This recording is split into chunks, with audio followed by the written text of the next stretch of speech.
As you all know, climate science faces unprecedented threat under the current administration. We're all gathered here tonight to speak up together in defense of prioritizing policies that are informed by science, safeguarding a habitable planet for ourselves and future generations, protecting at-risk wildlife, lands, and oceans, and emphasizing the value of environmental science in preparing us to do the right thing for the Earth and its future. We have a wonderful lineup to introduce to you this evening, who will in turn educate us about the important work that they are doing and how we can support their work, and then take questions from you, our audience. And with that, I'd like to turn this over to Deborah Kaplan as well. Deborah. So a few really quick announcements before we get started with this incredible lineup of speakers. We have some exciting plans over the next few months already on the calendar, and if you would like to stay in the know about what's coming next, please come sign up for our weekly email newsletter at nj11.org/join. So at that link, if you give us your email address, you'll get an email in your inbox every Tuesday with all of the upcoming announcements of events. And third, this all-volunteer event is run, predictably, by volunteers. So if you like what you see tonight, and if you would like to help support us and support our ability to do more events like this, please consider visiting nj11.org/donate. Thank you in advance for any support that you can give us to help us continue with our work. We need and appreciate the support. And finally, this event is being live streamed online to an audience viewing at home from Facebook. So hello everyone on Facebook. We're so glad you can join us too, and we'll be taking questions from the online audience. With that in mind, I would like to introduce you to our moderator today. I'm so thrilled to welcome Matt Buckley. Matthew Buckley is an assistant professor of astrophysics at Rutgers, studying dark matter, the mysterious material that binds galaxies together. He earned his PhD in theoretical physics from Berkeley, and he worked at Caltech and Fermilab. He writes about physics at physicsmat.com and is the founder of the New Jersey March for Science. We're pleased to welcome Matthew Buckley.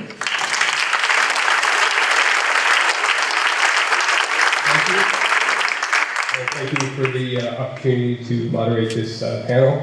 I want to remind everyone I'm a physicist. I'm not a climate scientist. I'm here to learn from the people who know about climate science and know the science. One of the things you have to recognize when you become a scientist is what you know and what you don't know.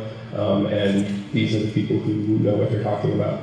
I am, however, the founder for the New Jersey March for Science. It's occurring in Trenton on this Saturday, 10 a.m. I hope you can make it. If you can make it down to Trenton, I hope you can make it to the one occurring in New York City or in D.C.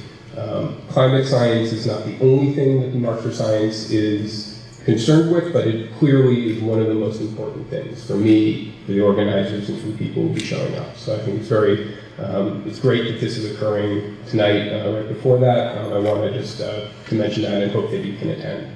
We also want to continue something after the March for Science, and one of the things that we've chosen to concentrate on is the fact that New Jersey does not have a statewide climate change plan, and we have no coherent plan for what to do with the problems that we're facing. And so that is one of the things that we're going to be concentrating on after this Saturday. So I hope to see you out there. And with that, we're going to start off tonight's program. We have a short environmental record presentation about Rodney Frelinghuysen by Lori Heiger. And then after that, we're going to have some presentations from the members of the panel, and then there'll be some questions. So with that, we'll have Lori Heiger, who will be telling us about the environmental record of Rodney Frelinghuysen. She is the steering committee member of the Coalition Against the Pilgrim Pipeline, CAP. She's the founder of Get to Work and member of the New Jersey 11 for Change research team. Thank you.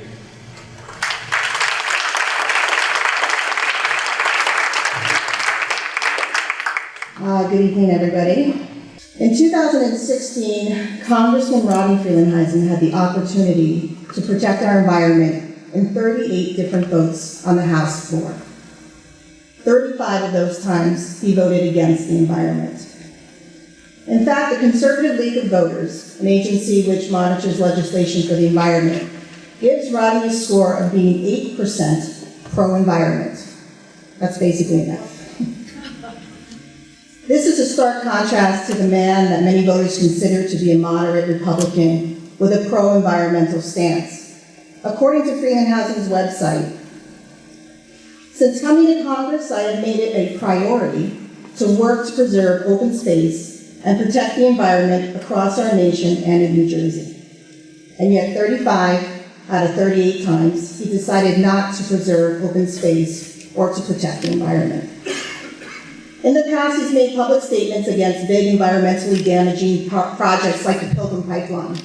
In 2004, he sponsored the Highlands Conservation Act, and by all appearances, it would seem he would be up to the task of advocating for the health and for the safety of our people and for our environment.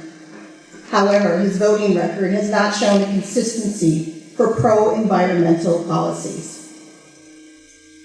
Just reviewing the last 10 years, Frelinghuysen's pro-environmental position has plummeted year after year and vote after vote.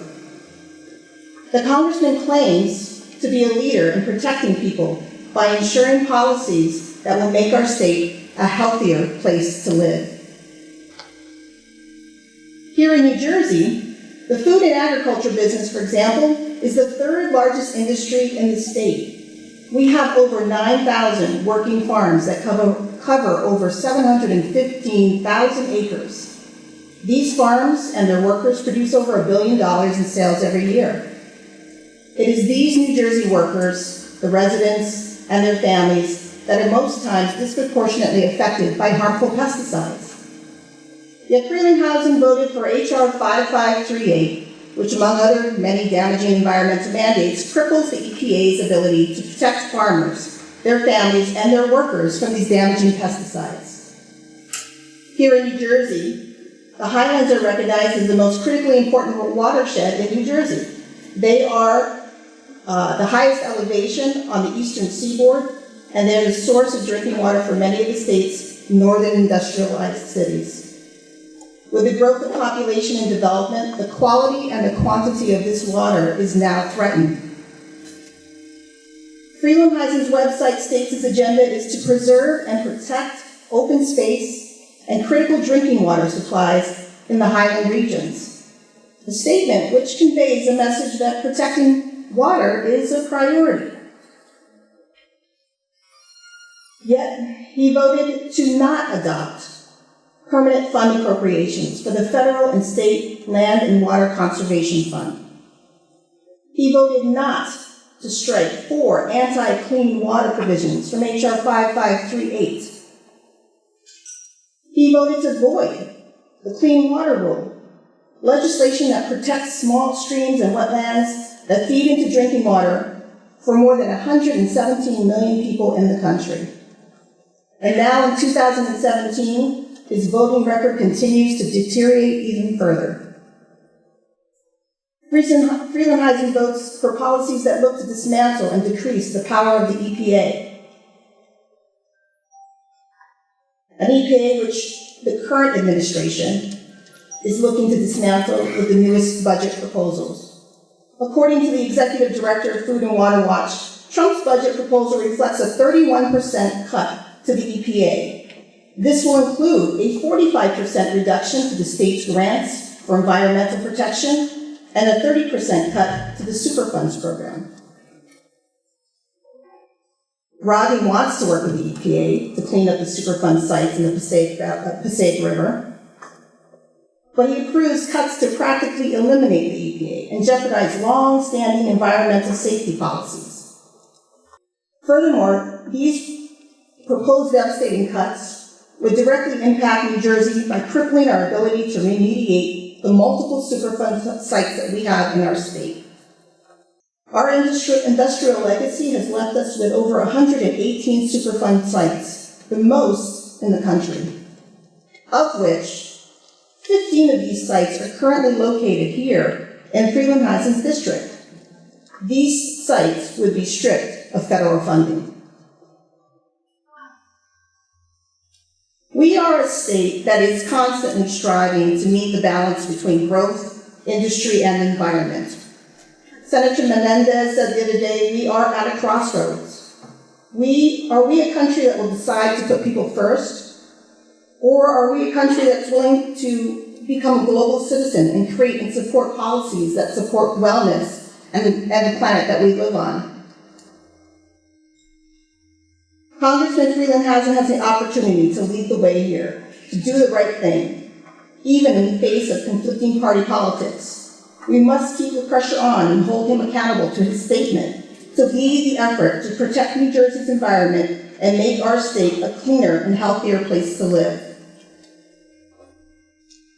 Because if his record is any example of how we have, any example of an environmental leader, then I think it's time for a change.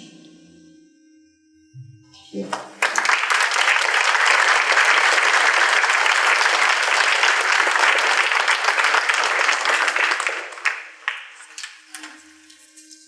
Thank you, Lori. So after that presentation, we're going to be hearing short presentations from everyone on the panel here. And we're going to start with John McKeon, New Jersey Assemblyman of the 27th Legislative District.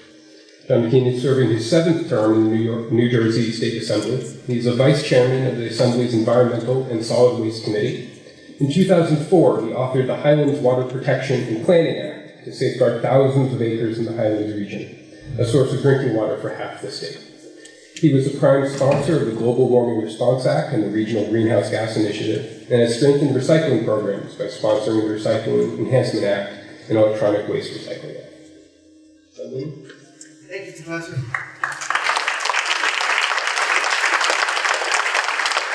Professor, thank you. I just appreciate your humility before as a physicist saying that I'm not a climate scientist.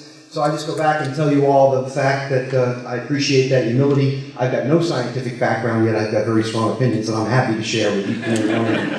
And Lori, any thought I had about sailing the Congressman's record, no need to anymore. That was a wonderful presentation. I'd just like to talk maybe a little bit for 5, 6, 7 minutes. I think I have from 30,000 feet. And I'm going to tell this group things they already know. It's just so easy to follow the dots. 135 years we've been looking and tracking as far as temperatures, and the last 16 of the last 17 years in the last 135 have been the warmest on record. Now the warmest was 2014, but congratulations, 2015 bumped that, and better news, yay Earth. 2016 is the warmest year on record, and the first time that ever happened 3 years in a row. Very recently, and again, I really don't have a scientific background, and you don't need to the extent of very recently a glacier in the Yukon up in Canada. Something happened known as river piracy. In effect, what that means is that there's a major different recourse. The glacial water coming from this particular area was going north into the Bering Sea. Now it's going south into the Pacific.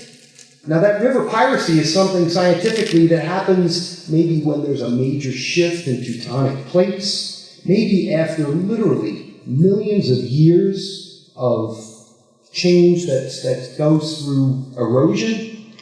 This happened in 2 months. I'm not a scientist, Professor, but that makes some sense to me that based on the runoff from the copious amount of water that's been draining, that river piracy has happened that quick. It's unprecedented. 13,000 environmental scientists very recently were posed the question, is climate change real, and is it primarily caused by human behavior such as burning fossil fuels? 13,000 of them. 97% responded yes. Yet we now have an administration that we might all say is ignorant in their views, which I would agree with. Short-sighted, greedy, but they're not stupid. This is just alternate facts that they throw at us. You've got Commissioner Pruitt, Secretary Pruitt, that's an avowed climate denier. He knows better, but rather he's standing in the stead of the fossil fuel industry as their foil concerning doing the kinds of things they want to do. And what are those kind of things? Lori, I think you mentioned population. Think about the entire recorded history that it took until Thomas Jefferson was president, going back to the ancient Egyptians and before, until this planet got to 1 billion people. And by Woodrow Wilson there was 2, by Gerald Ford there was 4, and by Barack Obama in 2010 there were 7 billion people on this planet. And 80% water, the Blue Planet sounds great, but only 1% of that is potable. What does that tell you about the biggest challenge of humanity? Just to provide clean water and sustenance to our population. Now, we mentioned the Highlands Act, so let's not talk about the things that probably mean something to all of us: preserving a natural environment, a quality of life, supporting endangered species, but rather just the numbers, something that maybe the other side understands. In the year 2000, Rutgers came out and said, if we continue to develop the highland at 5,000 acres a clip each year as we were, by the year 2050, it would cost us just $40 billion. $40 billion, our whole state budget is $38 billion, just to provide clean water. Keeping the highlands preserved is why New Jersey will ultimately be an economic juggernaut, so long as we don't blow it. Let me tell you real quickly about some things happening with the state, with money. We've had $1.2 billion pilfered from the Clean Energy Fund that is supposed to be invested in the economy, again, talk money, in green jobs. This is why New Jersey lags behind, because we're doing nothing but using that money to keep the lights on. And literally, that's where the money's going to pay electric bills in the state buildings. And this is wonky, but this year I serve on the budget committee as well. The treasurer is now showing that as recurrent revenue, as opposed to one-shots. This is how much things have shifted. As it relates to the Trump budget as proposed, last year New Jersey DEP got $188 million from the federal government. If the cuts go through, and Representative Freeland-Heisen, who I respect, must be held accountable for this, New Jersey's going to lose $60 million, just as it relates to DEP. When I asked the treasurer last week what we planned on doing about that, here's what I heard. That's right. Crickets.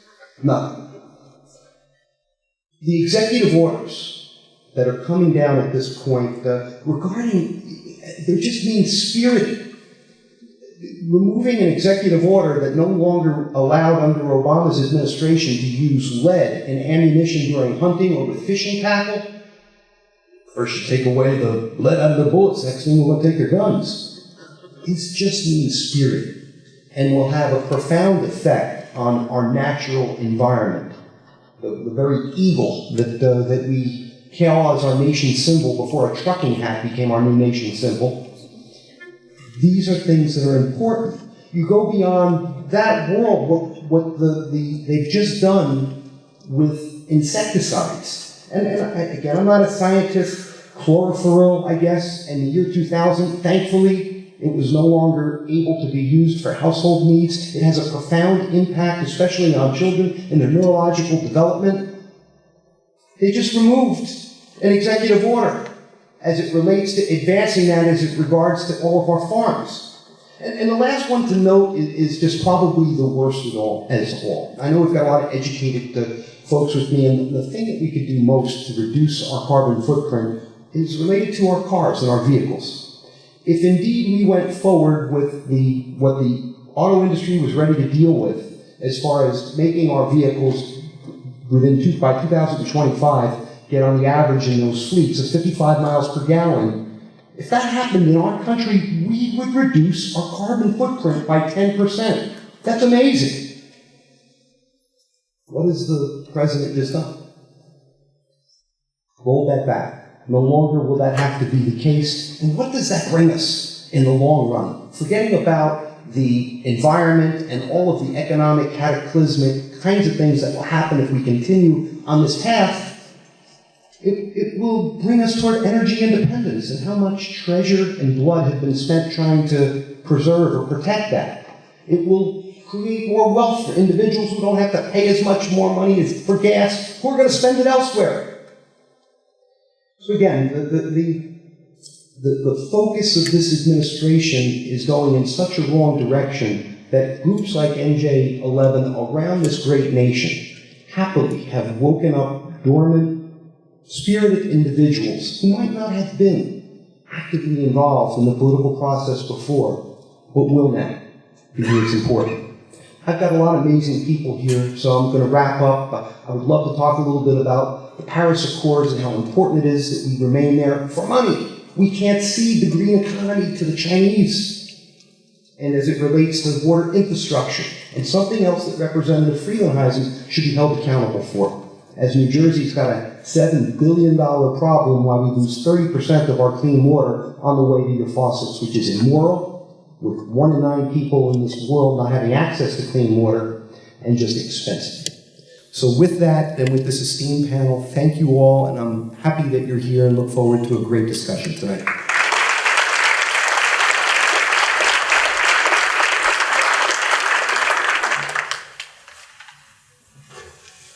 Thank you, Assemblyman. There will be time for questions for all of the panel at the end. I just want to remind you of that now. Next up, we have Mark Brownstein, the Vice President of Climate and Energy Program of the Environmental Defense Fund. Mark Brownstein leads EDF's work on the oil and gas industry with particular focus on methane emissions and the risk to public health and environment associated with unconventional oil and gas development. In addition, he specializes in a variety of electric and gas utility-related policy and regulatory issues.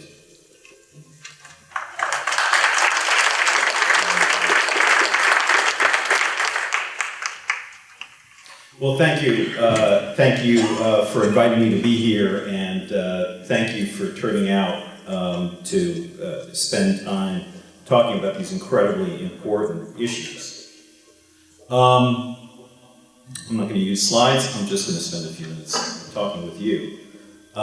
When my friends ask me, right, what's it like these days, right? Mark, you work as an environmental advocate full-time. What's it like these days when you're spending time down in Washington or you're spending time in the state capitals? I say to them, well, it's a little bit like being a fireman at a 5-alarm fire, right? On the one hand, it's incredibly thrilling because now more than ever, right, we need to be engaged around strong environmental activism, and I'm privileged to be able to play a role in that fight. So it's thrilling. On the other hand, it's terrifying, right? Because the building's on fire, right? And at any given moment, you really worry that the ceiling is going to cave in on you. So I feel like a fireman. I'm thrilled and I'm frightened. But I'm also here to say that every one of you in this room tonight is a first responder, right?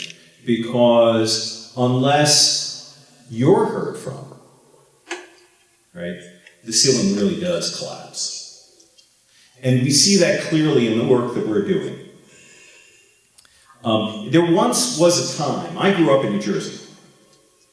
I've lived here all my life. Grew up in Teaneck and now live in Maplewood. And I remember a time when environmental protection was a bipartisan issue, right? There were great environmental leaders in this state from both sides of the aisle. And I remember Maureen Ogden, and I remember Helen Fenske, and I remember Tom Kane, and all of these people. Bob Shin, who was commissioner of DEP under Christy Whitman, he was a leader in promoting climate change policies. And we had a climate change policy in this state back then because of his leadership, right? For any of us who grew up here, and for those of us who live here now, right, we know how important the Jersey Shore is, right, to our economy, right? We're down there on weekends. Some of us have houses down there, and yet we know we didn't need Superstorm Sandy to tell us that our coastline was threatened by climate change, but Superstorm Sandy reminded us of just exactly what's at stake if we don't get this right. And there was a time when leaders on both sides of the political aisle in this state understood that. Now, my hope is that we get back to that again, right? But in order for us to be able to get back to that again, right, we need people like you to make sure that leaders on both sides of the aisle understand that this is a fundamental issue, right? Just as clean water and clean air knows no political boundary, right? It really should know no political party identification. right? There's nothing more fundamental than clean air and clean water. And there's nothing more important to the future of the quality of life for us in this state, much less on this planet, right, than addressing the climate change issue. Now, the Assemblyman is quite right? 2016 was the warmest year on record. Now, I spend a lot of my time working with the oil and gas industry, and the reason I do that is because 25% of the warming that we're experiencing right now on this planet is due to methane emissions in the atmosphere. And the oil and gas industry is the largest man-made source of these emissions here in the United States and globally. If we're able to get a 45% reduction in these global oil and gas methane emissions, right, that has the same impact on the planet as closing 1/3 of the world's coal-fired power plants. It's a big deal. And yet, the first thing that the US oil and gas industry did when the Trump administration came to town, right, was work to repeal the set of protections that the Obama administration had put into place to reduce methane emissions from oil and gas operations on federal lands. And in fact, there's 2 or 3 weeks left in this fight. And fortunately, so far, the Republican leadership in the Senate has been unable to amass the 51 votes that would allow them to repeal these requirements. And that's because citizens across the country are speaking out, and they're speaking to Republican senators. And what they're saying to these Republican senators is, they're talking to them about public health. They're talking to them about climate change, but they're also talking to them about something very fundamental, which is that these methane emissions represent waste of a national energy resource. And when you talk about reducing emissions on federal lands, you're talking about oil and gas that we, the American people, own, that's being wasted by private companies. And it's citizens making these points that is having an impact and fighting the oil and gas industry to a standstill. I'm hopeful we'll win that fight. But here's a fight that maybe is a little closer to home, right? The Trump administration has proposed cutting the budget of the Environmental Protection Agency by over 1/3. Now, why does that matter to us here in New Jersey? Well, because over 500,000 New Jerseyans are diagnosed with asthma every year. We see close to 20,000 pediatric emergency room visits that cost not only, in some cases, the lives of our children, but cost over $1.5 billion. Cost this state over $1.5 billion every year. Okay? And this administration wants to gut the Environmental Protection Agency and the clean air laws that address this issue. Right? 4.3 million New Jerseyans rely on surface water for our drinking water. The Environmental Protection Agency is the agency that administers the rules that protect our surface waters. And this administration wants to cut that agency by 1/3. We have over 114 Superfund sites in New Jersey, 10 of them right here in this congressional district. And yet, this administration wants to cut that program. So, this is a test.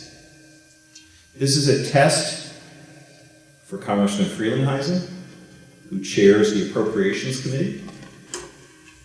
Will he uphold the best of New Jersey's political tradition that says that basic clean air, basic clean water, sensible climate policies are indeed a bipartisan concern? But this is also a test for all of us, because the building's on fire, and we need first responders. Thank you.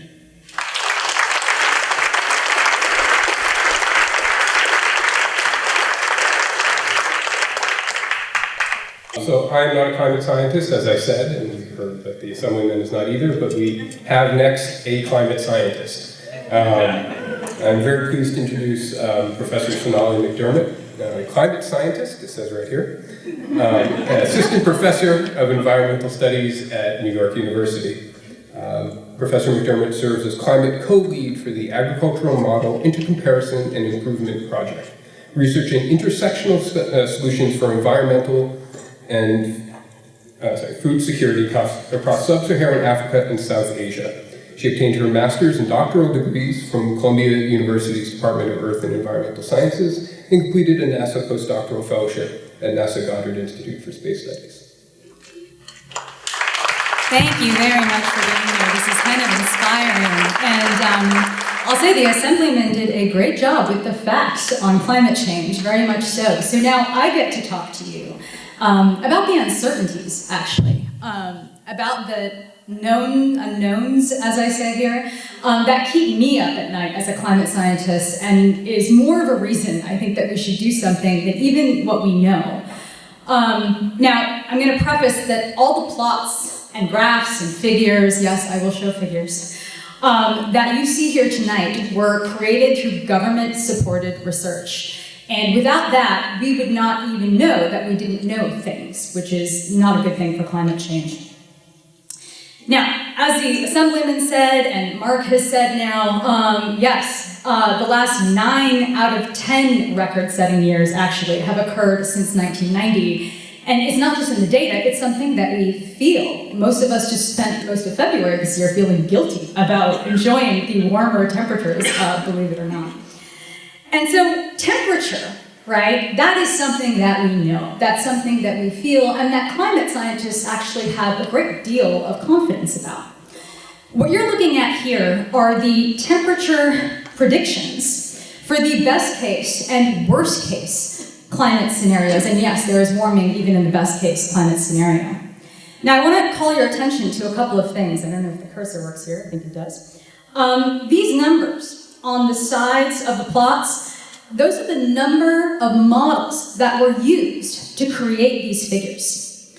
Okay? Those dots that you see on the plot, that shows where the models agree, where we have a lot of confidence about what's changing and how, in this case, temperature. So we have a great deal of confidence on temperature and how it will change. But up here, you can see kind of the North Atlantic, you can see those lines, those hatch marks. Those are areas where we actually don't have a good signal from the noise. We're not as confident about the results there. Now, this is temperature. This is what happens when I go to rainfall. You see a lot fewer, right, a lot less of those dots and much more of those hatch marks, those lines. We have a great deal of uncertainty in rainfall. Okay, we know that there are some changes that we can expect, but this poses a problem for things like impacts and severe storms that we care so much about. And so I show this to illustrate a point, right? Those figures took government-funded research, not just from the United States, but those are 40 models, roughly, around the world through their own governments that were supported to create that. Science has a huge burden of proof. We require a lot of data points, a lot of models before we can conclude anything, and that takes time. Science can be slow. Now, that being said, our daily lives respond much faster, and therefore we're much more susceptible.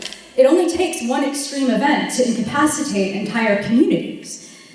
Case in point is Chennai, a city in southern India, where part of my family is and some of my research is. And this is what it looked like in the fall of 2015. Completely inundated. They had the most rain they'd ever seen in a long time. That's the picture of the airport. They had to shut it down. We didn't make it out when we were supposed to.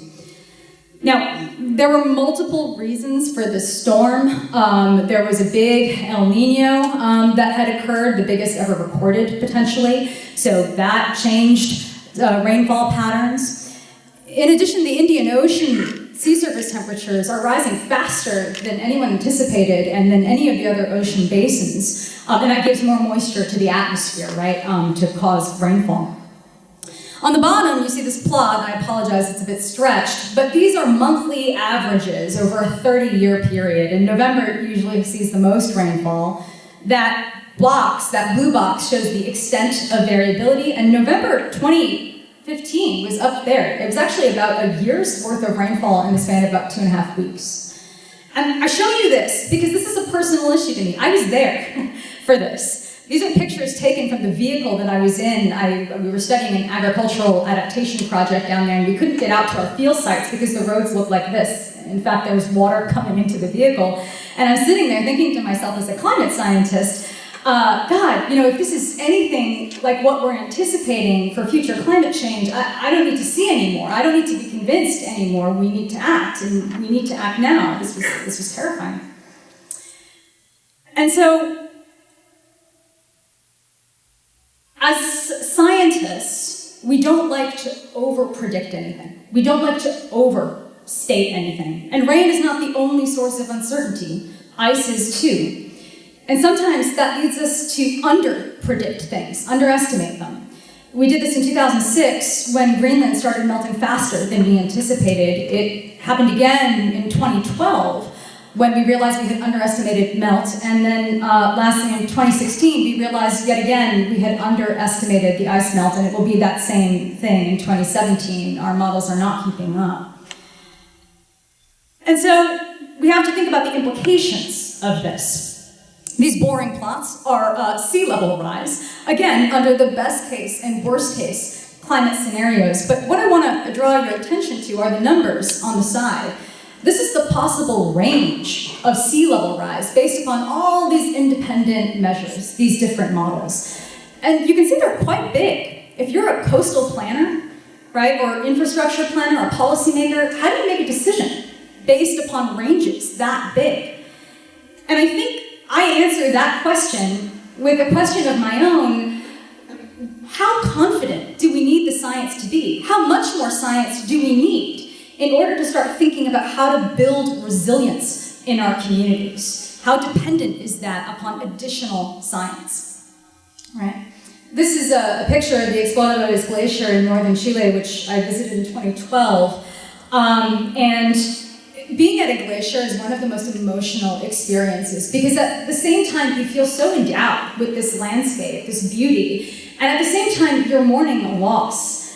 Why? Because that trim line that you see there, that's where the glacier used to be. In fact, where I'm taking this picture from was where the glacier used to be, and you can see forests growing over that region now.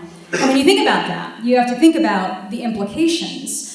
Picture of Jane's Carousel in Brooklyn, many losses here as well too, as for Superstorm Sandy. And in the future, with sea level rise, it may not even take a storm that extreme to cause the same kind of response that we saw during that event.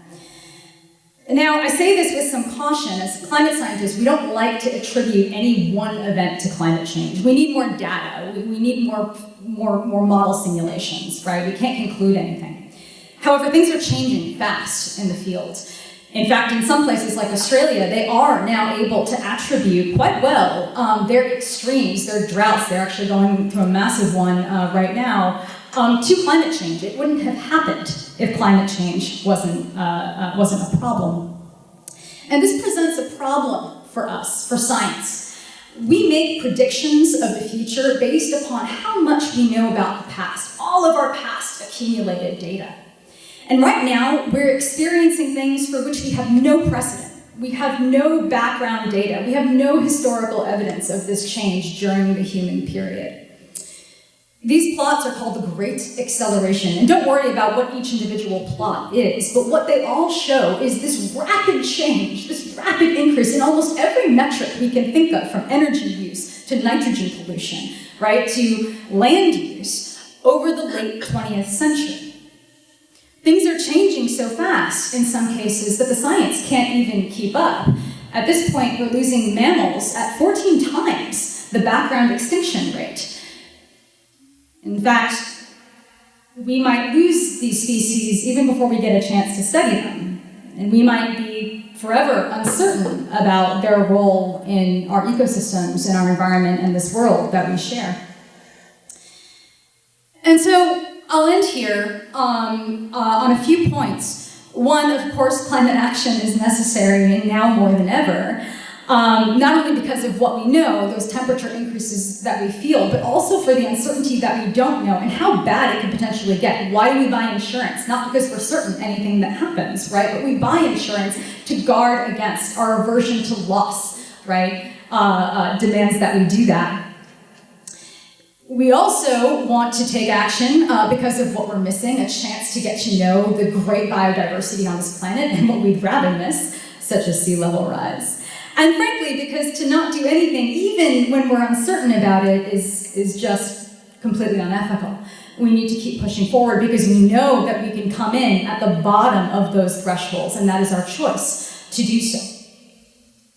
And the last thing that I'll say is that the reason that we know any of this, even the uncertainties themselves, is because of publicly funded research. It is essential to deliver critical, salient, and objective, and transparent information in rapidly changing conditions. And yeah, there are lots of outlets now for research, but none of them holds the accountability that government-funded research does. And in fact, most of climate science will not ever be done, and cannot ever be done without government-funded research. So, thank you.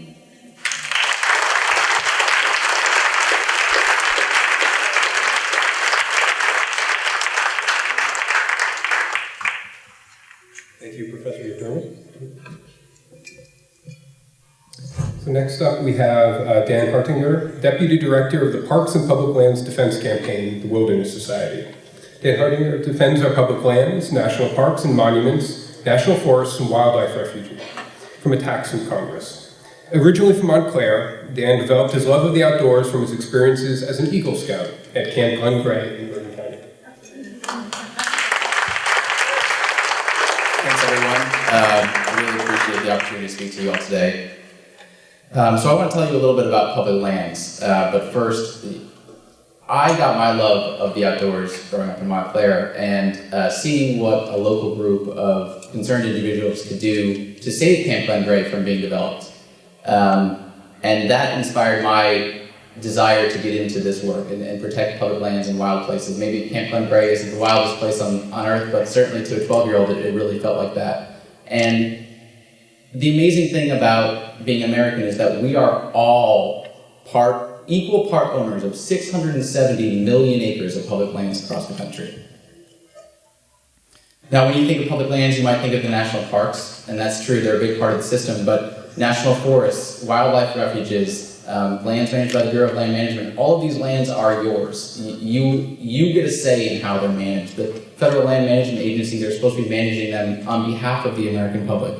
So there's places like Organ Mountain Desert Peaks in New Mexico, to right here, the Great Swamp National Wildlife Refuge, just a few minutes away from here, which was incidentally protected by the late Rep. Peter Frelinghuysen, which was going to be turned into an airport, and I think we're all very grateful it wasn't. Unfortunately, our public lands are at risk in an unprecedented way. And I think everyone's talked about how our bedrock environmental laws are at risk, and that's very true. It's a new day. We can't rely on President Obama to protect our public lands, and so we all need to play our part right now. And we really expect 4 main attacks on public lands to come. We expect attacks on national monument protections and the law that allows these monuments to be protected. We expect attempts to sell off or seize public lands from public ownership and privatize them or give them to the states to eventually privatize. We expect giveaways to industry for energy production on public lands. And we also expect attempts to open our most special places like the Arctic National Wildlife Refuge to dangerous development. Now, what we have going for us is that the public overwhelmingly opposes this stuff. There's broad support for public lands and protections of our natural environment. This goes across the ideological spectrum. Democrats, independents, Republicans, well, it might not be that way in Washington right now. Voters feel that way across the spectrum. And they're especially opposed to some of the attacks we know are going to come. This means that NJ11 is going to have a big role to play. Many of these attacks are going to come as part of the congressional appropriations process, the spending process where they set spending bills for the federal government. Typically, these bills are really just supposed to set the policies and spending for agencies, but what we've seen is that as Congress is continually unable to move bills on their own, these bills become targets for policy writers, which is just a name for unrelated provisions, unrelated spending that they stick in there. And they usually do this because it's a way to hide unpopular things in these spending bills. And as the chairman of the Appropriations Committee, Rodney Frelinghuysen is going to have a lot to say about whether anti-environmental riders make it into these bills. You know, as I mentioned, one of the attacks we really expect to happen is an attack on national monuments. President Obama, under his authority under the Antiquities Act, designated more lands and waters as national monuments than any president in history.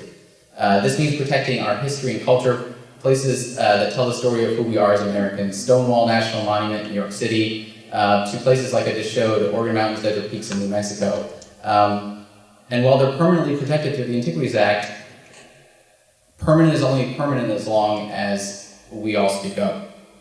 I'll give you the case of Bears Ears National Monument in Utah. This is a landscape that's been talked about for protection for 80 years. Secretary of the Interior Harold Ickes under FDR was originally proposing this, so it's gone through a lot of vetting. It is home to over 100,000 archaeological and cultural sites important to Native tribes. And for the first time in history, five sovereign tribal nations joined together to make a joint request of the president to protect their sacred ancestral lands from development. President Obama acted on that request in December, and almost immediately the Utah congressional delegation has been pushing to have this rolled back.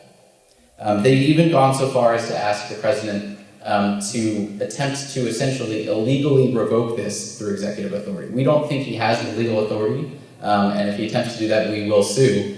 But unfortunately, Congress does have the authority to do that, which means we all need to make our voices heard and let them know that any attempt to roll back protections for our natural heritage, our American heritage that we all share, is not acceptable. The other thing we've seen rising is a radical effort to seize public lands. Many of you may have heard of the armed takeover of the Malheur Wildlife Refuge last year and the Bundy family. And unfortunately, they're just the tip of the iceberg. There are some powerful interests who are supportive of this. The Koch brother-funded American Legislative Exchange Council is pushing laws across the West to attempt to seize ownership of public lands for states and eventually private ownership. You're part owners of these public lands, so they're trying to take out of your pocket. These are your lands now, you can visit them, you have a say in how they're owned, and if they're given away to the states or they're given to private individuals, that access will be lost forever. And there are unfortunately some in Congress who do support this. Chairman Rob Bishop of the Natural Resources Committee earlier this year made a small change behind the scenes to House rules that essentially devalued public lands by saying any bill that gives away public lands would have a neutral budget score. That means that no matter what that does to your pocketbook as taxpayers, no matter how many millions of acres they give away, it doesn't count for anything. So what that does is make it a lot easier to do, and which is why we're really concerned. But the public overwhelmingly opposes this stuff. I think many of you are familiar with Jason Chaffetz. He introduced a bill to auction off 3.3 million acres of land across the West. He got so much blowback from that within less than 2 weeks after introducing it. And much of the blowback was from conservative sportsmen who were worried about losing access for hunting and fishing. Less than 2 weeks later, he posted this on Instagram, essentially issuing a mea culpa and saying, "I'm sorry, I will not move this bill forward." I may not have been working in DC as long as some, but I can tell you that does not happen very often, where a congressman will publicly admit he was wrong and kill his own bill. So Mark talked a little bit about federal lands energy development, and he touched on one issue we're really concerned about, which is the Bureau of Land Management's rule for wasted gas. So I don't need to hit on that any more than to say this is what a methane flare looks like. This is what we're talking about. This is active waste of natural gas that you all own. When that gas is developed, you get paid, the American taxpayer gets royalties for it, but when it's wasted, it's lost, it damages the environment, and you lose out on what you own. This is yet to pass the Senate. It passed the House with Congressman Frelinghuysen's support, and we're hopeful that it won't pass the Senate in the next 2 weeks before the window closes for them to do this. But public lands are supposed to be used for multiple uses, and so energy development is occurring, but this administration is prioritizing it above all else. And we need to speak up and tell them that our public lands are more than just places to drill and mine. Which brings me to my last point, which is the Arctic National Wildlife Refuge. This is perhaps the wildest place in the world. It's certainly the wildest place in America. Now, many of you probably remember the drill baby drill rhetoric of the mid-2000s. Well, it's back.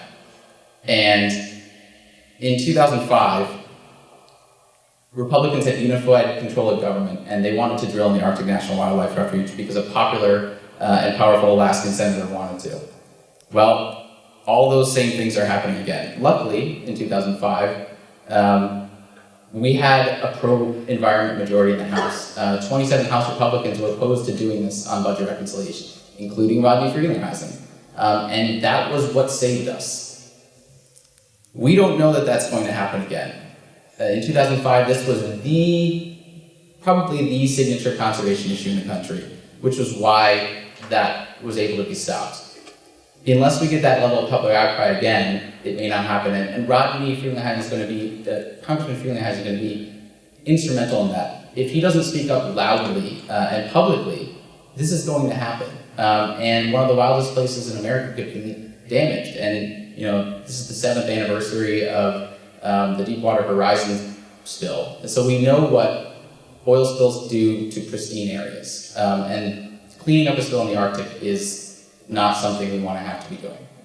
So, I gave you a little bit of flavor of what we're facing on the public lands. You can visit any of our websites to learn more, but thanks everyone for this opportunity.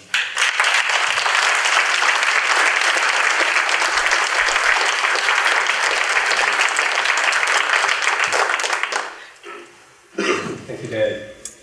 Next up, we have Jamie Peng, Endangered Species Campaigner and Policy Specialist, the Center for Biological Diversity. Jamie Peng works on the legal, policy, and coalition efforts of their Endangered Species Program at the Center for Biological Diversity's DC office. She holds a BA from the University of California, San Diego, and a JD from Lewis and Clark Law School, with a certificate in Environmental and Natural Resource Law. Before joining the center, Jamie served as legal fellow at the Animal Welfare Institute's Wildlife and Marine Life programs.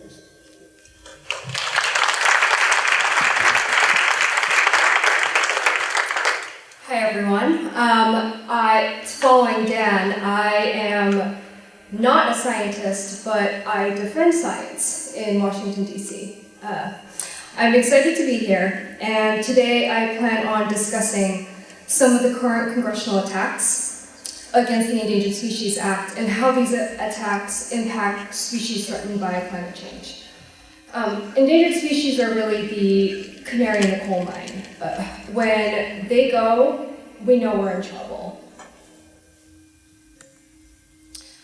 As most of you know, we're in the midst of an extinction crisis, and 1 in 5 species on our planet is currently threatened with extinction. With climate change added into the mix, it's estimated that up to half of Earth's species will be threatened by 2100. And even the Vatican is worried about it at this point. The good news, however, is that we do have the tools to stop extinction here in the US. The Endangered Species Act is still considered our nation's most successful environmental law. It's prevented extinction for 99% of the species listed and gotten them to the road to recovery. And scientists estimate that without the act, 227 of these species in our country would have actually gone extinct already. The law has recovered iconic animals like the bald eagle and peregrine falcon, both of which have returned to nest in New Jersey. And the reason why this law is so successful is because it requires that decisions on whether to protect a species be based solely on the best available science, rather than political or economic considerations. For example, when the science shows that a species like the polar bear is threatened by climate change, then the Act mandates that the polar bear be protected. So this means we're required by law to address the root of its decline.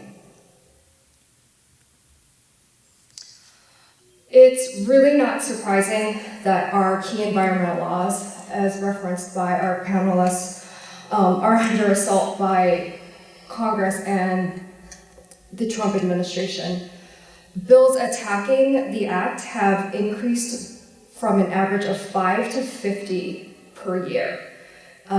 This has been since 2011, when the Republicans took control of the House. It's a significant increase, and unfortunately, this trend is continuing. Our current Congress has already introduced 24 bills that would weaken the Endangered Species Act and strip protections from individual species. One of their main strategies in doing this is to gut the law's core science-based requirements. And a good example of this type of insidious attack is the so-called State, Tribal, and Local Species Transparency and Recovery Act. It was introduced in both the House and Senate last month, and the title is intended to be misleading and confusing. What this bill would do is it would undermine the best available science standard by making data submitted by any state, tribe, or county automatically deemed the best available science, even if it isn't the case. So just imagine, for example, if Alaska submitted data from climate science deniers saying that climate change isn't happening or affecting a particular species.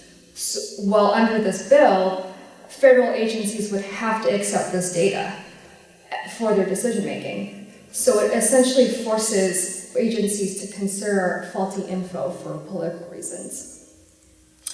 And it would mean that an animal like the polar bear would have been left without protections. And the Republicans in Congress know that weakening the Endangered Species Act is really unpopular. To make matters worse, what they often try to do is sneak these cynical bills into must-pass legislation, like the appropriations bills that keep our government funded and operating. As referenced earlier, Mr. Frelinghuysen is the chairman of the House Appropriations Committee. So he does play a significant role here in deciding whether or not these harmful provisions stay in our funding bills. The budget for 2017 has to be passed by April 18th, after funding expires. Unfortunately, currently there's over 100 anti-environmental riders right now that are still in play. And a dozen of them specifically target the Endangered Species Act. One rider, for example, would prevent future protections for the lesser prairie chicken. For those of you who have never heard of this animal, it's the little guy on the right. It's a neat little bird. The males actually puff up their cheeks and they stomp their feet and they do a little dance when they mate. And the animal only exists in a few states. They've already lost over 80% of their historical range due to droughts and oil and gas development. And this prairie chicken is a great example of a species that's being attacked by climate deniers. The reason Republicans go after this bird is because its prime habitat just happens to occur in oil-rich areas like Oklahoma and New Mexico. And so here we've got a case where science says an animal warrants protections, but the politicians behind these attacks would rather ignore the science and let the species go extinct just to drill for more oil. This concern for economic bottom line is the same motivation for them to deny climate change. It's obviously really concerning that we have members of Congress and our president still denying the threat of climate change. Because of that, it's really important that folks like you continue to stay involved in civic engagement. This means calling Mr. Frelinghuysen and demanding that these harmful riders just stay out of our bill. And we need you to continue speaking out for science and our natural heritage. Thank you.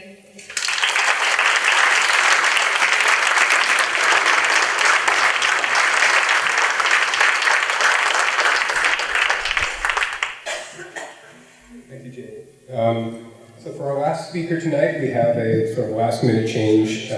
Julia Summers will be speaking. She is the Executive Director of the Highlands Coalition. She's been the Director since 2006.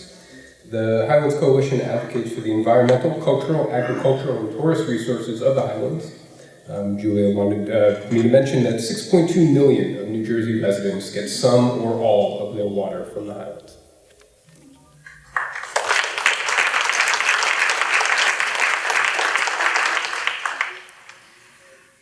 Well, I think it's easy to tell that I'm not Elliot Ruger, and if you came because you're an Elliot Ruger groupie, I apologize.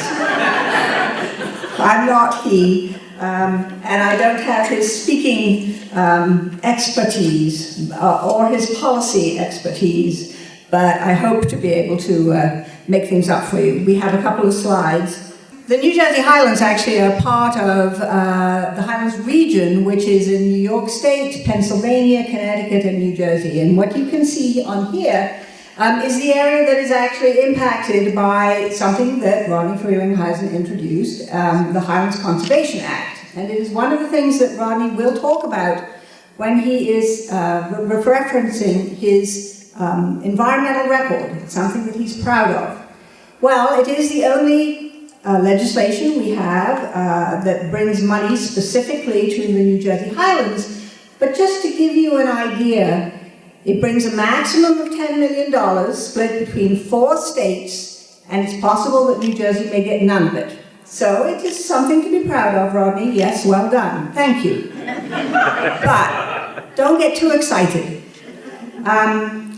I am delighted to be here and thoroughly intimidated by the fact that I'm with this extraordinary panel and with a man who frankly is one of my true environmental heroes, John McKeon.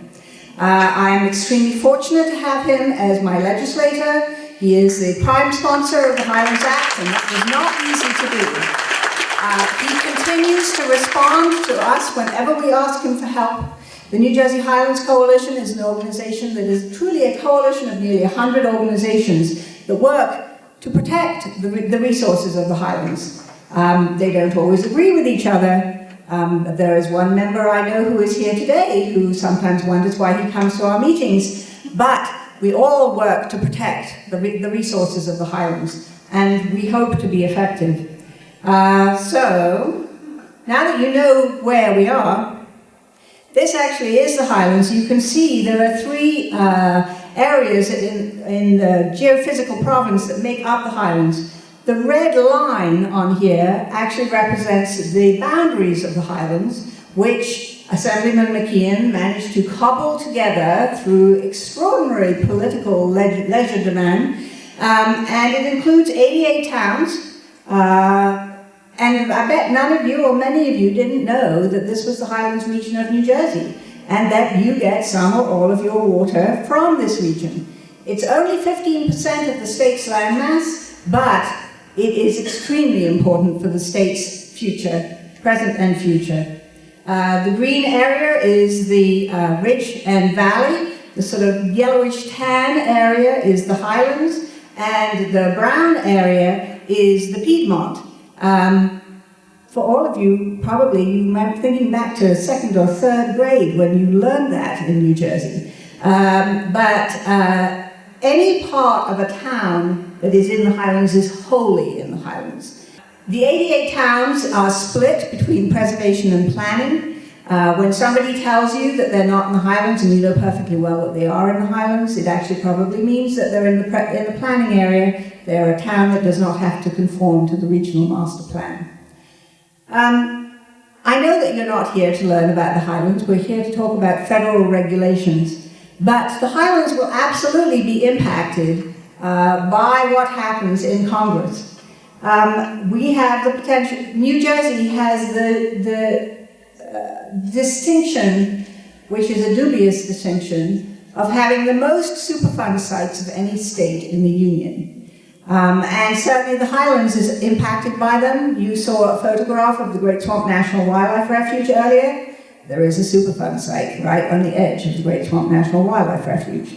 There are more contaminated sites in the Highlands than you'd be astonished to know, because far away was a great place to hide things that you didn't want anybody to see.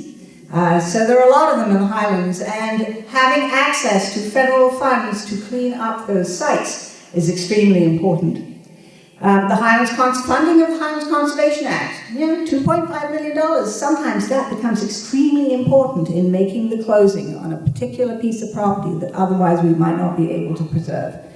And the Land and Water Conservation Fund is really important. The Land and Water Conservation Fund, which is funded through a tax on oil and gas extracted in this country. You can imagine in this legislature and with this administration that is being run by the oil companies, that's not likely to be funded very well going forward, if at all. 319 funds. That sounds like a boring sort of thing, 319 funds, but actually they're really important for funding watershed restoration. They are absolutely on the chopping block. The funding, which was just politely referred to earlier, but I would suggest to you that it's really important. The funding for research into science-based, the science of climate change and many other things that is undertaken with public funds by our universities, our public and private universities, is threatened. And not just for climate change, but for a whole slew of science-based projects that may either see their funding reduced or completely cut. Federal regulations, if we lower the floor of federal regulations, we're proud in New Jersey. Sometimes we have tougher regulations than the state. In fact, one of the bills that Rodney voted against, it was just maddening. We have had serious protection for headwaters of our streams in New Jersey for years. It is a regulation that is stricter than the federal government. And you would have thought that that the Obama administration was proposing something that was outrageous. Well, it's protected our Category 1 streams, it's protected the feeders for our reservoirs in New Jersey very successfully. Why would you suggest we were trying to put farmers out of business when they were exempt from this bill anyway? I mean, that was just silly. And I told him so. He is my legislator, he lives in my town, and I can call him Rodney, but I was ashamed of him. This was not necessary. He knows better. Pipelines. We have the unfortunate distinction of having a fossil fuel crazy state immediately to our west, Pennsylvania, and the only way they can get that natural gas out of the state to the better paying markets is across New Jersey to the coast. And we see pipelines all over the place being proposed. Tennessee Gas was built. They got in there before anybody really knew enough, but certainly Governor Christie helped very quickly approve that. Penn East is another that is trying to get natural gas from Pennsylvania to the shore. And then we have the most ridiculous proposals being proposed by a hedge fund to bring oil from north of us down to Linden, New Jersey, and then send it back again to Albany for distribution. It's without, with the oil men running the government, how much opposition do you think is going to be put to those kinds of proposals?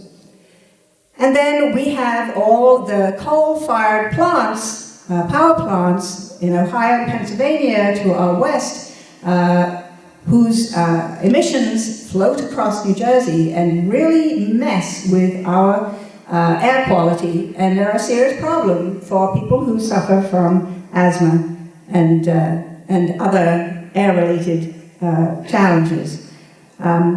So I have a little thing to show you. Oh, this will show you why the Highlands provides drinking water for 6.2 million New Jerseyans, 70% of the state's population. Everything in blue gets all of its water, 100%. Red is the lowest, but you can see that the sort of turquoise is 75 to 94%. And the yellow is 25 to 49%. It's just a reminder that New Jersey is very dependent on the Highlands for its water supply. This shows you the preservation area in the dark green and the planning area, but that is the Highlands in its totality. 860,000 acres, and everything in that dark green we're going to take you on a little tour of right now. A healthy, intact forest landscape. No, there is no time to go with this right now, but you are taking off from the Somerset Airport, and you are going to go on a little tour over the Highlands from an airplane. All of this amazes me. There's a GoPro camera taped to the underside of a 1949 two-seater airplane. And you're flying over the Highlands. So this is a critical area, and its water supply that we're all trying to protect. You can see this is a pretty intact forest. Who knew that you were in New Jersey? It's pretty amazing. When you go to the preservation area in the more northerly parts of the Highlands, nearly close to 60% of that area is already preserved, including many of the state's most famous state parks, and if you ever drive up Route 287 in the middle of July, you'll see signs flashing, way yonder at 9:30, way yonder closed. That's because the park is filled with people. These parks are an absolutely critical resource for New Jersey residents, not just for their water supply. In fact, the parks of the Highlands get more visitors per year than the three largest, well, I think I'm overstating it, but Yellowstone and two of the other very large national parks combined. Because we get residents using these parks, but as well visitors from Pennsylvania, New York, and all over. This is Newark's watershed. So one of the things that you can do, I would urge you to be supportive of organizations like the Wilderness Society, the Environmental Defense Fund, the Center for Biological Diversity, and of course, the New Jersey Highlands Coalition. So 11 for Change is doing spectacular work, and we have to thank them for that. But these organizations are also representing you on the ground as we try to protect our environment. I think I'm going to end there, unless you're probably all getting seasick. I know I did. You have to take me Dramamine for these things.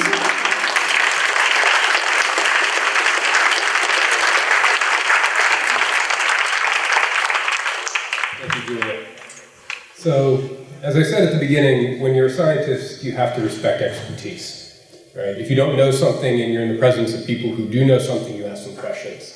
And the important second part of that is you listen to the answers and you learn something from it. So I'm really glad that we have so many experts up here. We've given some really great presentations about things that we all should be concerned about. Now we have some time to ask some questions and listen to their answers.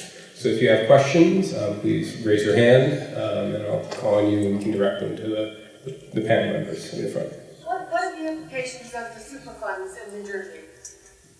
Everyone here, or do you need me to repeat? Okay, sorry, let me just repeat the question, sorry. So the question was the implications of the Superfund sites in New Jersey. Yeah, and we have our historic toxic path. Unfortunately, now it's not right.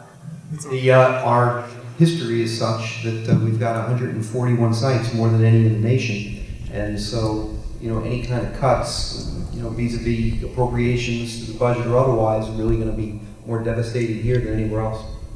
I would just observe, Superfund's bill was written by New Jersey Congressman Jim Florio back in the 1970s, right?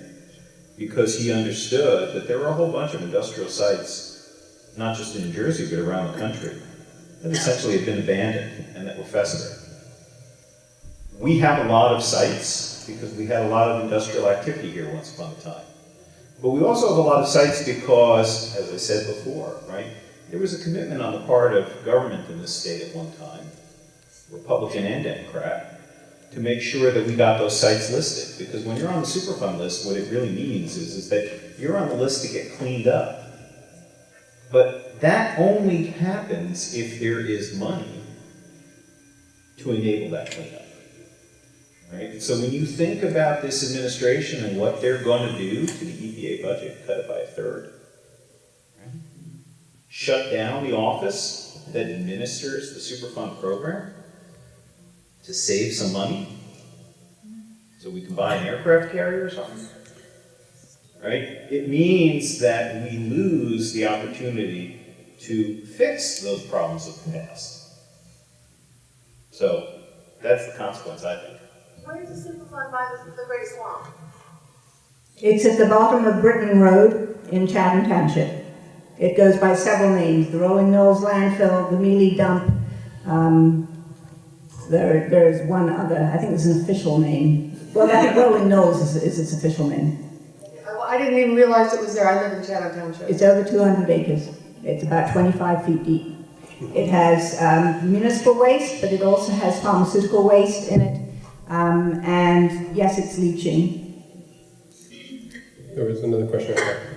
Yeah, hi, my question is for the Assemblyman. And I guess my question is, assuming that regulations and legislation are to become weaker at the federal level, what are the opportunities at the state level to do things such as, for instance, maybe adopt the same regulatory restrictions that they have in California or other things like that? Yeah, I think that's a great question. I was going to comment on the Superfund site that from the air it looks like SpongeBob. All of the damage, or at least the step back that New Jersey has taken in this last 7.5 years under the Christie administration was done at a time when we had a very environmentally responsible and friendly president. So I'm hopeful and excited about the fact that in January of this year we're going to be electing a new governor who will hopefully be from the Democratic Party,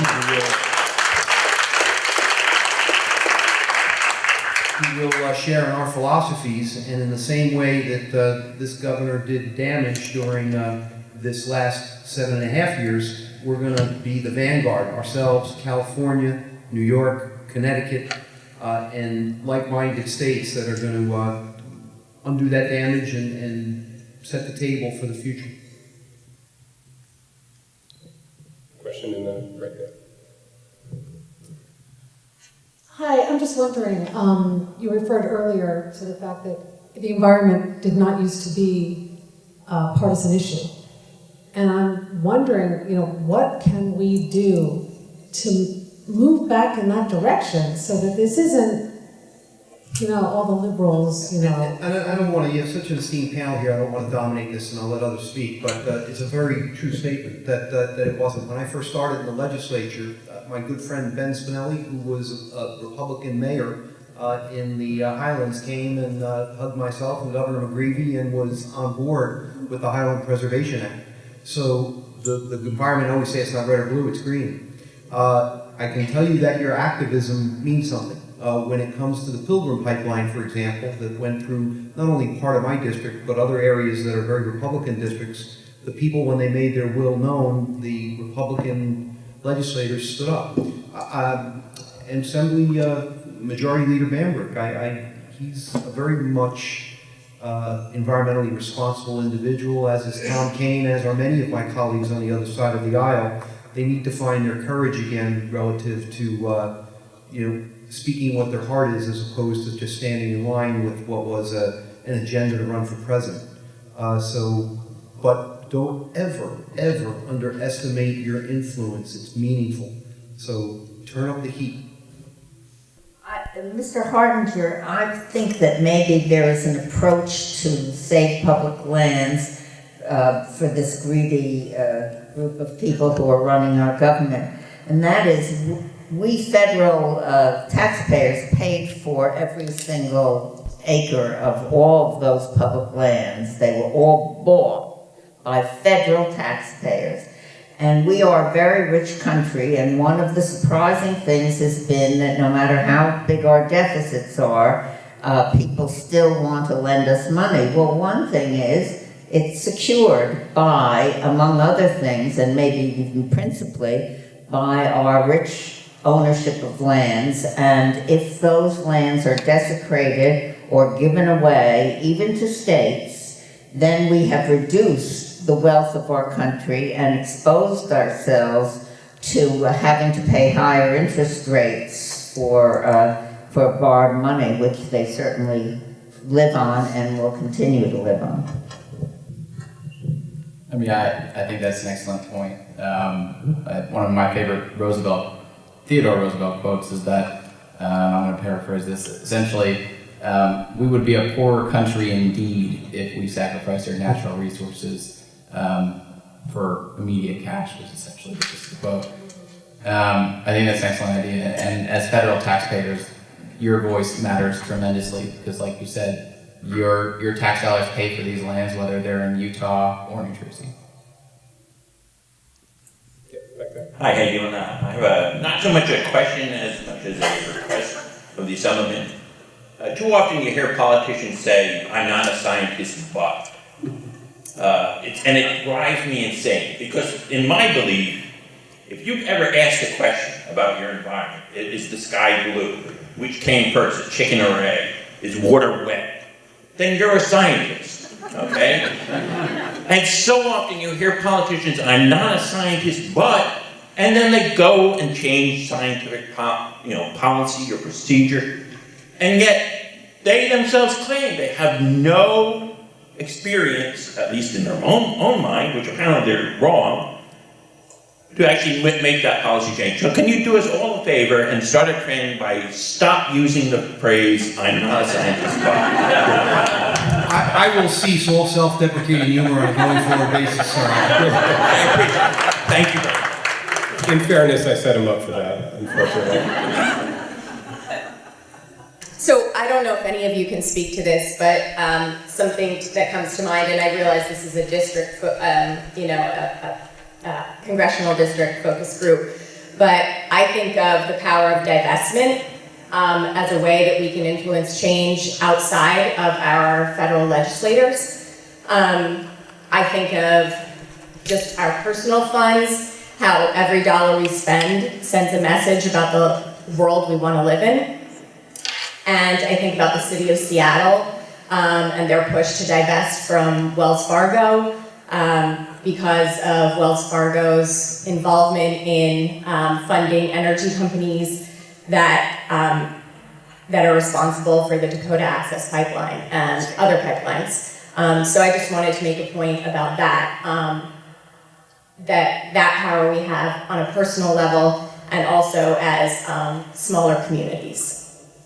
And I don't know if anybody else wants to comment on that from the panel. From one of the, perhaps from DC, Jamie. I think what you find, right, is that there is, right, we're facing an environmental crisis, a climate crisis, right? And there are many tools in the toolbox that we need to use in order to be able to change the direction that our country is going in. Both the policies and the economics that drive some of those decisions, right? All of us as individuals, right, have much more power than I think any of us realize, right?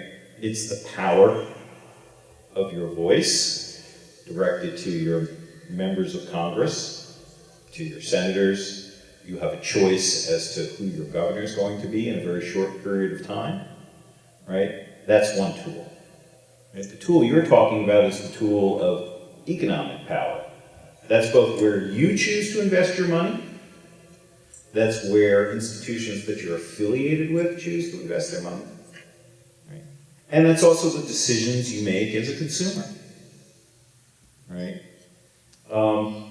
We all have the opportunity to make a difference on climate change by the choice of the vehicles we purchase and how we use them, and when we use mass transit, and when we fund mass transit, right, in order to improve it.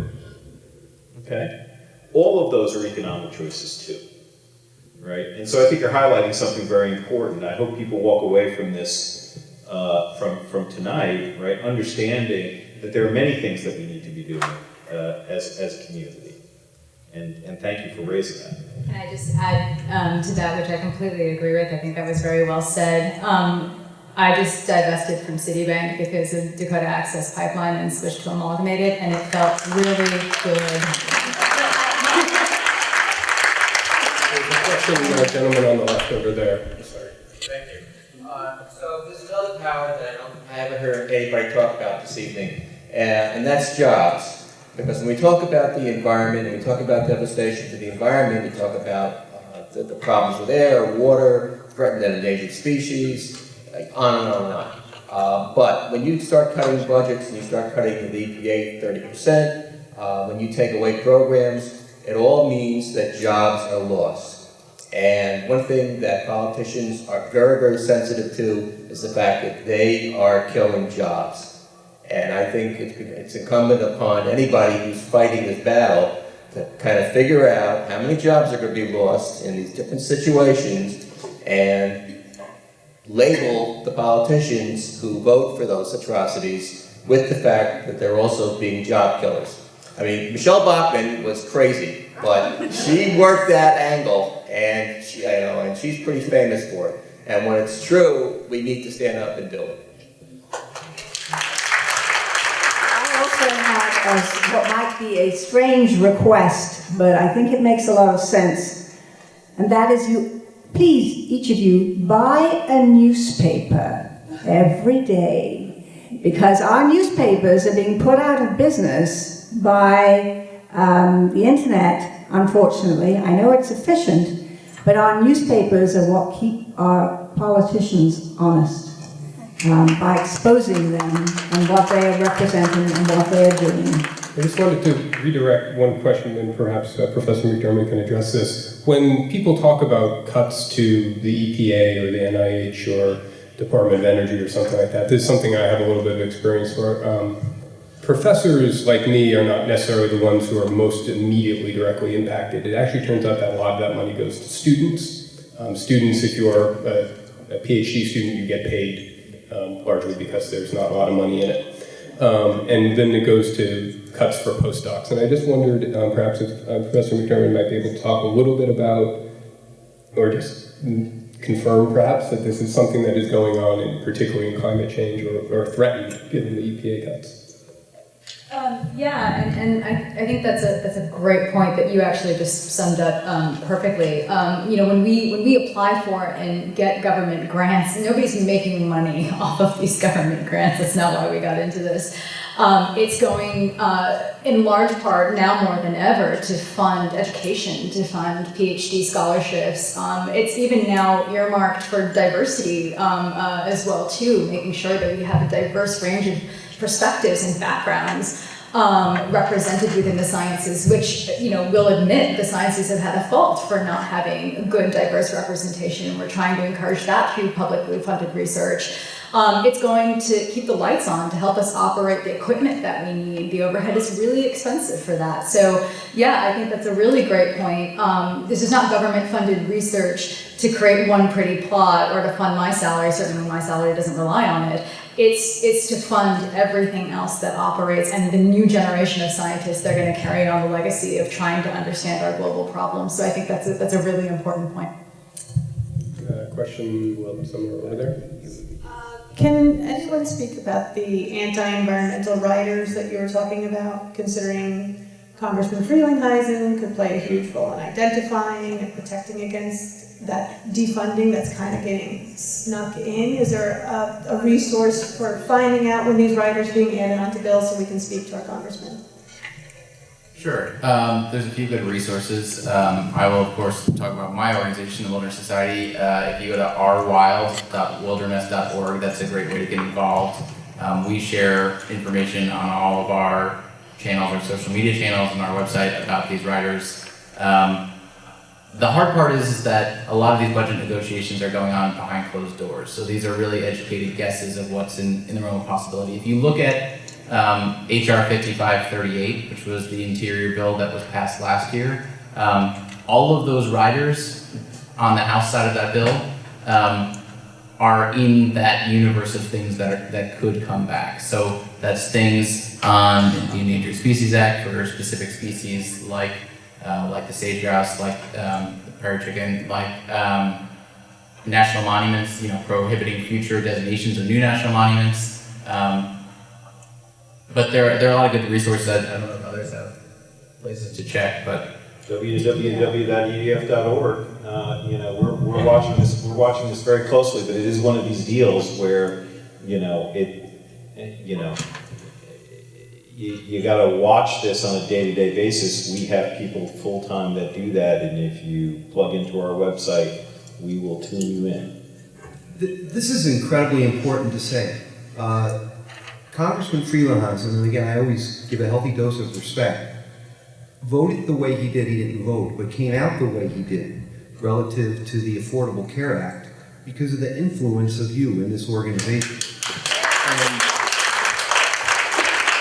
so that activism has to continue to the extent of the enormity of his power. He's probably one of the five most powerful persons in Congress. If he hears you loud and clear, as it relates to some of these riders and the destruction of the environment, then he's going to vote in order to put himself in a place to stay where he wants to stay. So I don't want to paraphrase Rachel Maddow, but do it for us again. What are you going to do next? JP wanted to. So the Center for Biological Diversity publishes every single ESA attack through legislation back through 1986. It's on our website. If you Google ESA attacks, it's got over 330 pieces of legislation along with a hyperlink to the text. And so it has all the ESA riders from last year's appropriations bill. And so I can flag that one of the ones that we're extremely worried about going through is the one that delists the gray wolf in the Great Lakes region. It was stuck in last year for fiscal year 16. It didn't get through. Now it's up again for 2017, and so we've got all the information on there. I would just say my colleague who leads our appropriations work would kill me if I didn't just say the best thing you can do is just say no riders. When you call Congressman Frelinghuysen's office, say we don't want any riders on the appropriations bill. They will know what that means. Also, I just want to mention everyone on the panel, their websites for their organizations are on the back of the little flyer here. So if you want to check out Center for Biological Diversity and you don't remember the website, it is right here. There's a question over there. Thank you. Hello, thank you very much to everybody attending tonight and J11 and Environmental Events Fund. It's been wonderful, have enjoyed it. Wanted to start with just a comment and a question for Professor McDermott. So I'm from Verona, and in Verona, as most of you probably know, we have a wonderful park and a wonderful lake. But as we're talking about environmental change, we can also start thinking about what we're losing right now to actually the point of one of the first slides that Professor McDermott had. We have a wonderful lake there. A generation ago, every single winter, it was frozen over. It was great for ice skating. The boathouse had hot chocolate and marshmallows and everything for the kids, and it was a piece that was part of growing up in that area. However, today, it hasn't frozen over for years. The last time it was open for ice skating was in January 2010. So it's something that we've already lost. It's something that my kids who are starting elementary school now may never experience. Now, I actually didn't grow up or spend most of my life in New Jersey. I grew up in the rural West. And there, the attitude towards a warm winter is very, very different from here. And that's kind of where I appreciate some of your comments, because growing up, I remember a lot of concern when there wasn't a really heavy snowpack, when you didn't have a deep, deep freeze, and what that was going to mean to the insect and the pest load come the beginning of spring. And so I am a scientist, but I'm only an amateur when it comes to climate science, so I'll leave it to the professional, please. None of us are amateurs when it comes to climate science, right? And that's probably because we're all experiencing it at the same time. So I think your story, is kind of all that we need right now in this way, right? I mean, I can't really say it better than you can. But I will. As another anecdote, I teach a climate change class at NYU, and I had to give an emergency, I called it an emergency lecture, because there are two things that are happening right now that we didn't quite expect to see, aside from the river piracy, which was something else that we didn't expect to see. But I used to leave ocean acidification and coral bleaching towards the impacts side of my lecture, towards the end of the class. And the reason for that was that I saw it as an impact, I saw it as a future impact. And this semester, I had to bump that portion up from my future impact section of the course to the what's happening now part of my course, because we've lost a substantial amount of the reef, in part due to El Nino, but the background climate change meant that the sea surface temperatures never recovered to the cooler conditions that allowed the reef to fully recover. My husband is from Australia, which is why I have a very strange name. And we have two nieces down there who are just born, and they will never see the greatest asset of their country in its full glory by the time they grow up. And that is a loss that hurts. It hurts, particularly when that is the icon of your country. You walk into subways in New York and they're like, visit Australia, with a diver underneath, and now it's almost not quite like that anymore. So our kids are growing up in a shifted baseline. They will never know the winters, even if we were to completely reverse everything. And I don't mean to sound diabolical or trying to make everyone depressed. I think what it does what I am trying to muster is the fact that this is a brave new world, right? And we have to try to find that meaning and find that potential and do all the things that you've been doing, right? Interacting with the Assemblyman and the other esteemed speakers on this panel to figure out what you can do to save what we've got left. And even if it's like one bacteria, right? It's worth saving for these generations. So I think your story captured it beautifully. I'm not sure if you wanted me to speak to anything specifically, but this is a situation that we are seeing the world around. But there's still a lot of wonderful things there and lots of hot chocolate in the future. But maybe under slightly different circumstances. Hi, thank you so much, all of you. This is really terrific. And my question is for Rodney's neighbor. And I'm sorry I missed your name. Julia. Thank you. When you speak to him about his votes, what does he say? Because he doesn't talk to us. When he sees me coming, he ducks. Thank you. Okay, I wanted to thank you all for speaking, and I'm going to go back a couple questions. When Assemblyman, you were saying that New Jersey 11 had something to do with Rodney actually changing the vote. We all kind of know he did it when there was nothing at harm for him, because it had already been, he did it, it took bravery, he's taking heat for it. And yes, NJ11, obviously I feel he had something to do with it. with the pressure, along with Rachel. I'm there every Friday. A lot of you I recognize are there every Friday at Rodney's office, as well as on Wednesday at his other office, and Thursday at the other office. Has anyone here not been to his office? Please come. What I'd like to ask, because we keep talking about him being one of the 5th most powerful congressmen in the United States, what can you do with your organizations? Would you mind helping us out and sending everybody from the rest of the state up to New Jersey on Friday? I am so happy to host them. We got up to the 450s. I have volunteers every day out there. How can I help on the lines? And there's only so many people that we need on the lines right now. But we're in a position here in the 11th where he is the holder of the money. And all these things that you're saying are riders. From what I was understanding, if I call every single day about a different rider, I'm not doing enough because there's just so much coming down the pike every morning, right? We all get up and we're like, what's next going to get cut?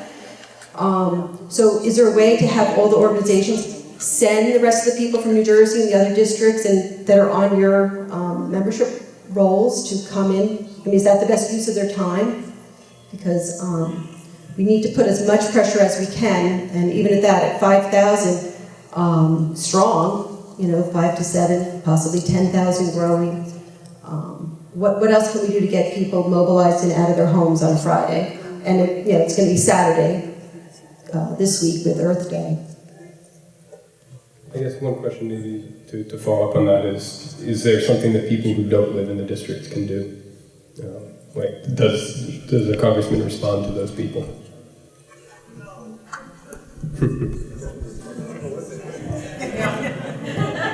We would love to send people though to New Jersey. Sorry, Jamie, maybe first, and then Mark. Go ahead. Yeah, we would love to send people to New Jersey with our membership. What we've been doing across the West is we've been sending all our members to Feinstein's office. We've partnered with Indivisible.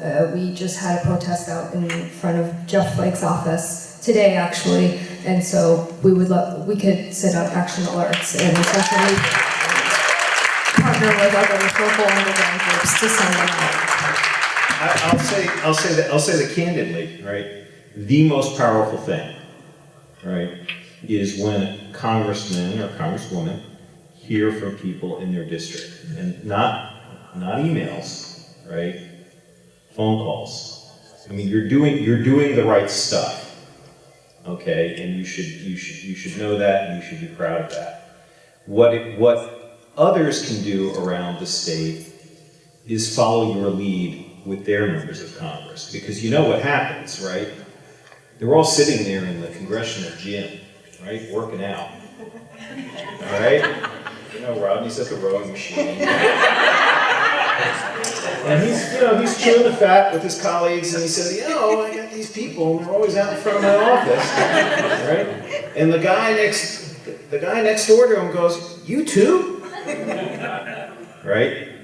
Okay, that's when they start to get worried, right? When they start to see that something's going on here, which is bigger than what they just see in their own district. They begin to see that this is something that they have to take seriously. So please, by all means, right, talk to your friends in other congressional districts, even the ones that are safe. I have Don Payne, he typically votes, the right way, right? We need to be doing more, right? Listen, the most powerful thing that you can do, right, is this gubernatorial election coming up. Okay? All right? Because they see that too. Right? And New Jersey is only one of 2 states that's going to elect a governor next year. All right? So it's a powerful time to send a message about what kind of society we want. Right? So please keep that in mind. Hi. Thank you all so much for your presentations. So this is my first event with this organization, and thank you so much for putting it together. I just have to say, I'm a little overwhelmed. So there was so much content that was amazing, and I'm hoping I can get copies of some of your presentations. But in addition to contacting Rodney's office, I find that we might have also great effect talking to our friends and neighbors who are maybe not like-minded. And I wish I had some kind of concise, cost-benefit analysis. And I could go, boom, look at this. This is undeniable. And I don't have that language. Is there an organization or a publication you could recommend that when I'm sitting at a dinner with my friends across the street who are not voting for the same candidates I'm voting for, that I can speak intelligently and convince them? It can be a bipartisan issue. I think it can, more so than some others. So we have a sheet on the side table there, right, which basically just talks about sort of the nuts and bolts, right, of what's at stake right here in the 11th Congressional District, right? Start there, okay, and then I'm sure myself, Mayor Barber is in the back of the room. I'm sure we'd be happy to talk with you about other ways that we can get you some basic facts. But that is, right? You do want to reach out to your friends and neighbors. Thank you. I will be fired from the board of the New Jersey League of Conservation Voters, in which I serve, if I don't suggest that you also check them out. They have a lot of information available on voting records and on the positions of different candidates, so they can provide you some pretty good information. Just because you mentioned Mayor Barbary, I see Mayor Al Anthony from Livingston back here too. So no. I was just going to add that I think tactically, I think you're on the right track, and we can supply you with all the information you want, but I think the most powerful thing you can do is talk to them about the values and connect with them on that. I mean, everyone agrees that parks and clean air and clean water are important. So frame it that way. Just ask them if those things are important to them before you jump right into, there's this horrible rider that's being pushed by congressional Republicans. Leading with the value, I think, helps to bridge those divides. I also want to congratulate you all for the fact that you have been so civil through this entire experience. I think it's really important because it's very easy to dismiss people when they are violent or rude. I think being civil, and it's wonderful, all the baking that you've done. Up here, we have these little green balls, and we're not quite sure what they are. Are they cookie dough? I don't know. The seeds? Seeds for change? Okay. I was thinking they were cookie dough from all the baking that we've been doing. You told me they were cookie doughs. I've eaten 4 of them so far. Should have mentioned that earlier, I guess. Professor, can I make just one other shout out? I know from our friends in Camden County, former freeholder McDonald is here, and thank you for being here along with his daughter Kate, who is general counsel to the New Jersey Assembly and a great public servant, and they're here because they care so much from another part of New Jersey. I think we have time for a few more questions, and then we'll have to shut those. Yes, in terms of having effective tools, how important is media coverage of events such as Friday's Frelinghuysen? Media coverage. Right. How do we do? Is that something that Frelinghuysen is apt to respond to? Everyone's paying attention to social media these days, okay? What's happening on Facebook, what's happening on Twitter, what's happening on Instagram. If all of this is strange to you, ask your kids, okay? Members of Congress are paying attention to what's happening on social media, and as importantly, members of the press often get their information from what they see happening on these things, right? That's what tunes them into what's happening in the community. Very important. Because I think one of the important things that happened was, I know NPR had covered a lot of the NGO for Change activities, and I think that was a very positive thing and strong. I would just add, someone earlier asked what our organizations can do to help you out, and well, it's true that the most important part is his constituents speaking up. I think all of our organizations have the capacity to add fuel to the fire. When you do get press, or there is an event, especially one that's focused in our area, whether it's no riders or it's around a particular bill, clean air, clean water rally, reach out to our organizations. I think we have platforms at a national level to be able to share that action or that letter to the editor or op-ed, and that really helps to galvanize it and get more attention to it, because the biggest concern is public appearance in a lot of ways. I think we're going to do 2 more questions, one over here and then one over here, and then I think we'll call it an evening. Thank you. Hi, one thing I wanted to add about all the questions about what can you do? Well, one thing you can do is come to the rally this Saturday in Morristown. It's being sponsored by NJ 11 for Change, my organization, Blue Wave, New Jersey, at 32 BJ. And come, we won't necessarily be civil, but we're going to have fun, and we're going to send a strong message to Rodney that it is totally unacceptable, his voting record and his cuts to the EPA. So be there, it's going to be fun, it's in a beautiful place, the Vale Mansion in Morristown. There's going to be music, activities, and it's going to be fun. As well as sending a strong message to Rodney. 12 noon to 2 o'clock, please. And there's a flyer in case, and by the way, every one of you, I expect you to bring at least 4 or 5 friends. You can be civil, but you can sure make a strong point, and don't give them an excuse by being uncivil. Yes. So just 1 second, we'll get you a microphone. Just to point out, I probably won't need that. Point of information, the president is coming to New Jersey.